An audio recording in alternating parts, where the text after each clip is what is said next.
guys, I want to talk about something that I call mirroring. There may be another name for this that other people use, but this is what I use.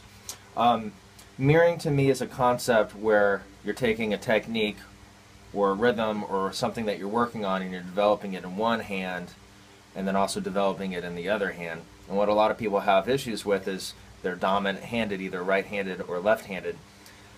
So the idea here is you're going to take your dominant hand and learn something, and then you're going to try to mimic it or mirror it with your left hand or whatever your weaker hand is, so you can try to be even in your skill set between the two.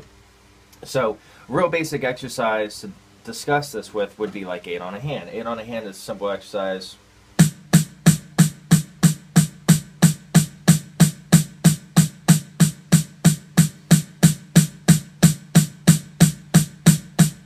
Now the purpose of this video isn't to show you 8 on a hand. The purpose of this video is to tell you about what I consider to be mirroring.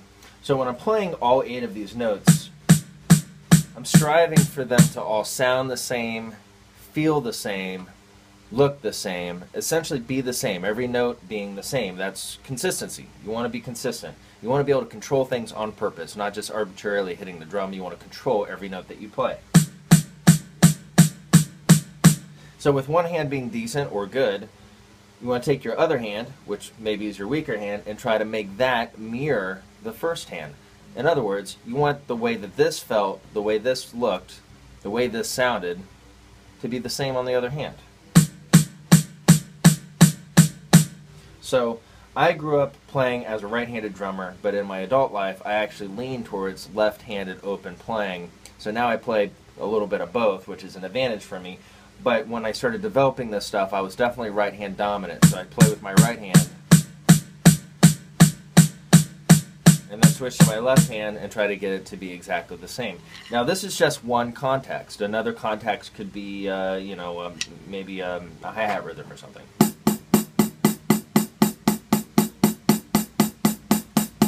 The way that I play it. Sometimes I play with more of a hard stroke, and this is a different technique than when I play this way. That's more open or legato. So, try to see if I can do it with my left hand.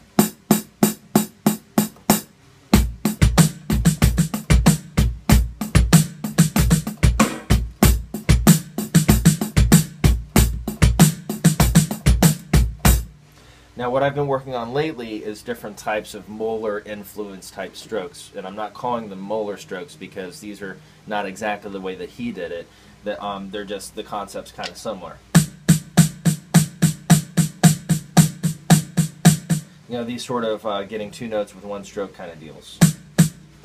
But there's different ways to do it. There's various types of push-pull motions. There's various types of rebound motions. So this is something that I've been working on personally lately.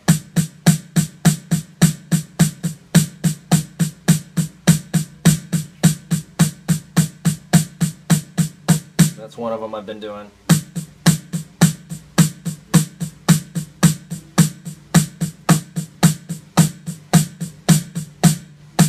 So that's another one I've been doing.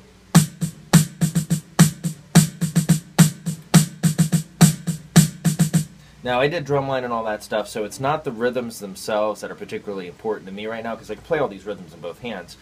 What's important to me right now is getting the feel of these techniques down the way that I want them down in both hands. And so I always started out with my right hand and kind of use that as sort of my guide to play whatever it is that I'm playing.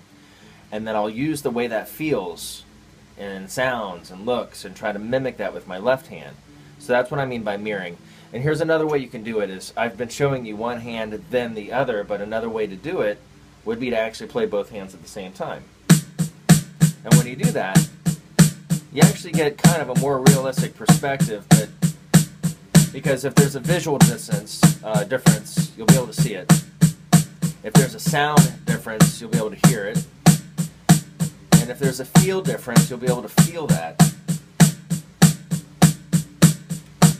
But it's still important to be able to do it independently and recognize, you know, how you're feeling, how you're sounding how you're looking, all those kind of things. So this is sort of an advanced concept. When you're a younger player, you're not thinking about these sort of things. But if you're watching this video and you're a younger player, if you can take this video to heart, it'll actually help you significantly in the long term. You'll become a better drummer or percussionist in the long term.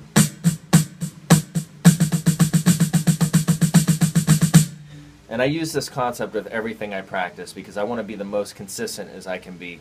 It makes me better, it makes me sound better, it makes me more desirable to bands that want to play with me, etc., etc. It makes me a better teacher too because I'm teaching a better thing than if I was just this guy hacking around on a snare drum. So, something to think about. I'm going to call this mirroring technique.